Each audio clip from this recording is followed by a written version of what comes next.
ஃபுல்லா been to bin ready பண்ண Maruti shift diesel car நம்ம கோயம்புத்தூர்ல சேலைக்கு எடுத்துட்டு இருக்கோம். TN38 கோயம்புத்தூர் நம்பரு, கோயம்புத்தூர் வண்டி. கோயம்புத்தூர்ல இந்த வீடியோ எடுத்துட்டு இருக்கோம். கஸ்டமர் ரீசெண்டா தான் ஒரு 2 லட்சம் ரூபாய்க்கு மேல காருக்கு வந்து ஃபுல்லா செலவு பண்ணிருக்காரு. கார் வாங்கினதுல இருந்து இப்போ வரையும் பாத்தீங்கன்னா full and full showroom service record இருக்கு. காரோட நம்பர் இந்த வீடியோல உங்களுக்கு கொடுக்குறேன். ஃபேன்சி நம்பர்ல இருக்கு. நீங்க சர்வீஸ் ரெக்கார்டு எல்லாமே பார்த்துட்டே இந்த வண்டியை வந்து பர்ச்சேஸ் பண்ணிக்கலாம். Brand new alloys, brand new tyres போட்டிருக்கு. இதுவே பாத்தீங்கன்னா உங்களுக்கு 50,000 ரூபாய்க்கு மேல வரும் டயர் அலாய் மட்டுமே. சஸ்பென்ஷன் எல்லாமே புதுசு மாத்திருக்கு. டர்போ புதுசு மாத்திருக்கு. இன்டீரியர் பாத்தீங்கன்னா மியூசிக் சிஸ்டம், சப் ஊஃபர்ஸ் இருந்து எல்லாமே போட்டிருக்கு. இந்த Maruti Swift 2010 end model, diesel car, second ஓனர்ஷிப்ல இருக்கு.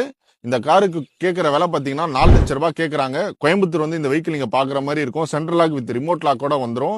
நீங்க மாருதி ஷிஃப்ட்ல டீசல் கார் தேடிட்டு இருக்கீங்க, அதுவும் 5 வருஷம் எஃப்சி இன்சூரன்ஸ் கரண்டோட ஒரு குவாலிட்டியான மாருதி ஷிஃப்ட் தேடிட்டு இருக்கீங்கன்னா கோயம்புத்தூர் வந்து இந்த வண்டியை நீங்க பர்ச்சேஸ் பண்ணிக்கலாம்.